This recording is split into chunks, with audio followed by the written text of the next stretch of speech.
learn them. So how do you do this? As you're doing the dishes, you just talk through it. Oh, mommy's opening the dishwasher. Now I'm gonna take out the cup. Oh, here's the plate.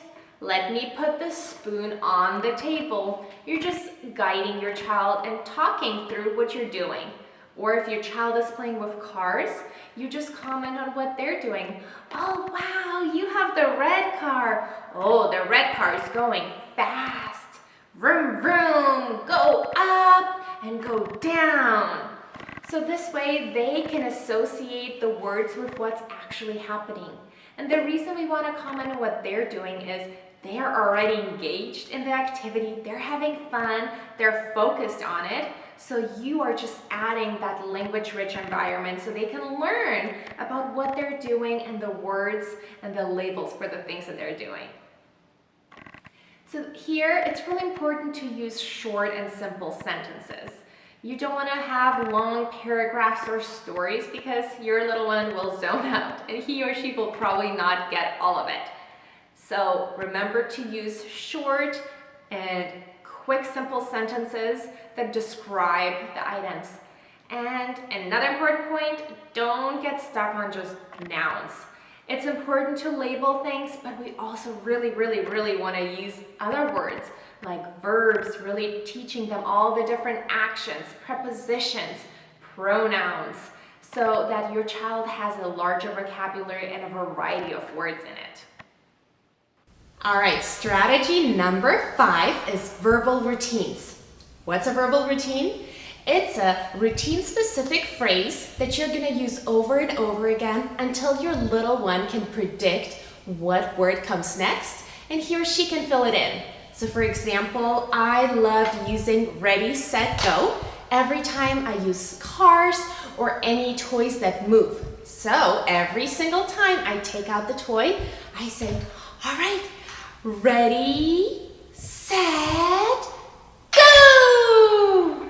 And every time you do that, after a while and you've exposed your child to repeated trials, you can then say, ready, set, and you're gonna wait expectantly. You're gonna raise your eyebrows and show your little one that you're waiting for them to fill that in.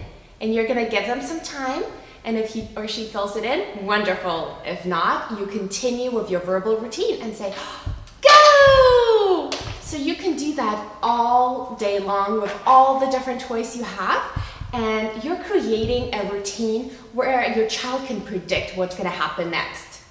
So the goal here is for your little one to fill in that last word, and with time and enough repetition, your little one will be able to say the whole phrase. So as you take out the toys, your little might say, ready, set, go, without even your prompts. But it takes a lot of repetition, so that's a wonderful way to get your little one to start filling in words.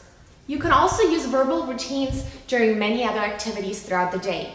For example, every time you open the door, you can say, open door, or close door. So after a while, when you do that many times, you might try and go, open, and then your child would fill in door.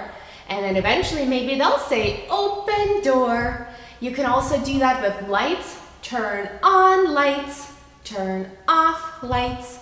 Or as you get dressed in the morning, you can work and talk about put on pants, put on socks, put on shirt, and learn that vocabulary as well as the verbal routine put on. Another wonderful way to work on verbal routines is with bubbles. Little ones adore bubbles, and it's such a fun activity. You can work on open bubbles, and so you would wait and go, open bubbles. And you can also work on blow bubbles. So as you dip in, you would go, blow bubbles. And you would do that so many times that your little one will be able to fill it in eventually.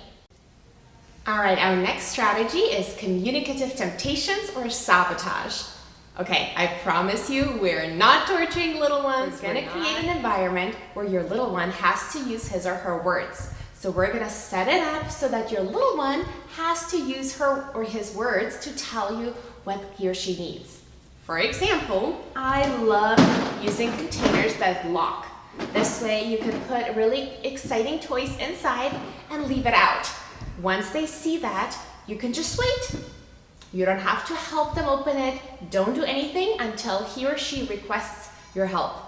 So you can work here on open or open box, or just work on the gesture of pointing if your little one isn't there yet, or if your little one does use words or imitates them, you can just work on open please or open box, open toys, and work on this little phrase with the box.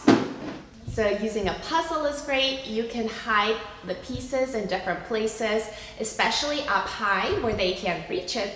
This way they need to communicate to you by asking you for help or signing help or telling you more. So this way you're creating an opportunity for them to use his or her words. Another great way to use communicative temptations is with wind-up toys. Children really love wind-up toys, so what you can do is, using your wind-up toy, wind it up a couple of times, demonstrate how it works, and then just put it down. Your little one will try, and he or she probably won't be able to do it. So this way, they will need to use their words to tell you that they want more or go, or they might just give you the toy and then you can model and say, oh, do you want more? And work on that word as well. All right, our next strategy is pausing.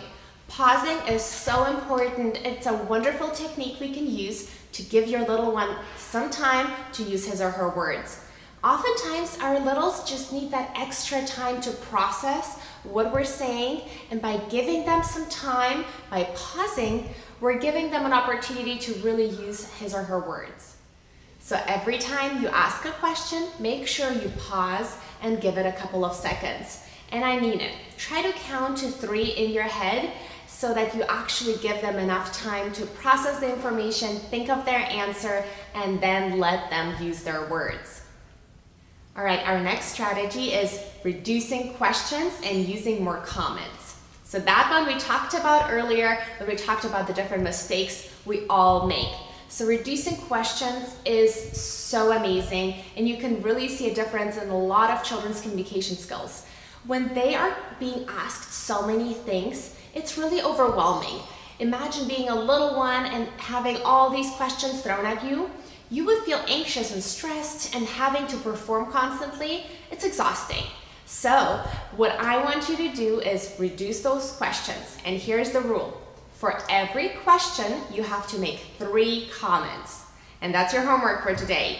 Try to videotape yourself and see how many questions you're asking during play. You'll be surprised, and we all do. I was so guilty of it. And it's really, really hard to reduce those questions and increase comments. So what do I mean by increasing comments? As you're watching your little one play, just comment on what he or she is doing. The reason for that is they're already engaged in an activity. First of all, you're demonstrating and modeling a lot of language by labeling the items, using action words of what they're doing, and you're also engaging in their preferred activity. So they're enjoying this moment with you together as you're paying attention to what they are doing. But you're also commenting, so that would look like if they're playing with a car, you can talk about, oh, your blue car is going fast. It's going up and down. Whoa, it just went under the bridge. And just talk through what they're doing. Or as you're watching and talking to them, you can just mention, oh, I'm making the horsey jump. Oh, here's the kitty cat. The kitty's going in the house. And then you can ask one question. So if you catch yourself asking 2 questions in a row, well, now you're gonna have to make 6 comments to make up for that. And that's a really difficult strategy to implement right away, but trust me, with time, you're gonna get better at it, and your little one will really, really appreciate that. All right, our next strategy is withholding items, and it's similar to sabotage or communicative temptations, except we use this strategy only for things that your child truly knows the word for. So if your little one has labeled ball, you can use this strategy with a ball. But we do not want to use this with items that your little one doesn't know the label for. So basically, every time you have items that your little one has labeled before, you can offer them and then hold them until he or she requests that item. For example, if your little one has asked for milk before giving them milk, you might take it and then ask and encourage your little one to use his or her words. And again, we're not using the phrase, say milk. You can model and say, oh, would you like milk? Use your words. And then wait for your little one to say milk. You can also just withhold items and just wait expectantly for your little one to say the word. Or you could also just model and say, oh, milk. And then just wait. So you don't have to use that phrase, say milk, every time. You can just pause and wait. So every time your child indicates he or she wants something, you can withhold that item and wait for him or her to label it. And that's a wonderful strategy to use during snack time or really with preferred items mostly, so that they're motivated. And again, this is only to be used with items that your little one has previously labeled. And so every time your little one does label the item or requests it, you have to give it immediately. This is not the time to try to encourage them to use more words or make it into a phrase. You're gonna immediately reward them by giving them that item. Our last strategy is expansion, copy, and add. And this one is for the older ones that are already at the 1 or 2 word level. Basically, we are gonna copy what he or she says and add an extra word. So for example, if your little one is saying block, now you would repeat back block, but you would add something else to it. So in this scenario, you could say, yes, yellow block. Or if your child is labeling car, you can say, yeah, go car. So you would expand their utterance with another word. So if they're saying drink milk, you could say, yes, I drink milk, or mommy drink milk, or we can say drink milk from cup. And so you're expanding that utterance and modeling how to combine words into a larger utterance. So the key here is I want you to remember to use a variety of words. Don't get stuck on just nouns or adjectives by describing the color. So I want you to start introducing verbs, so action words like go, run, jump. Also using prepositions such as in, under, on top. Using numbers, you can use pronouns, mine, yours.